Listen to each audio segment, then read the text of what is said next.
Hey guys welcome to my channel. तो आज के হচ্ছে ইন্টারমিটেন্ট ফাস্টিংয়ের 110 ডেজ আর আমার ওয়েট লস জার্নিটা যেটা তোমাদের সাথে শেয়ার করছিলাম আজকে হচ্ছে লাস্ট ডে। তো অফিসিয়ালি আমি ওয়েট লস জার্নিটাকে বন্ধ করছি, কিন্তু আনঅফিসিয়ালি চলবে, কেন একটু খাওয়া দাওয়াগুলো কন্ট্রোল করে করারই চেষ্টা করব।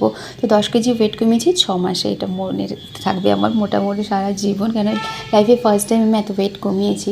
তো যাই হোক, প্রথমে সকালে উঠে নিয়ে নিয়েছি গ্রিন টি, তারপরে ব্রেকফাস্টে ছিল তরমুজ, দেন নিয়েছি একটা চকলেট 5 টাকার মাঞ্চ, তারপরে নিয়েছি আপেল আর শাঁকালু।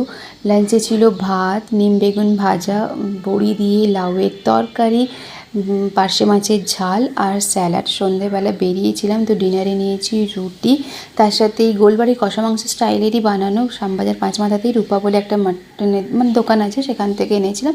খুবই ভালো খেতে, গোলবাড়ির থেকে ফার বেটার খেতে। তো এই ছিল আমার ডিনার। তো আজকের মতো এখানেই শেষ করছি, আর একটা বড় ভিডিও অবভিয়াসলি দেবো আমি কী কী জিনিস ফেস করেছি এই 6 মাসে তার উপরে।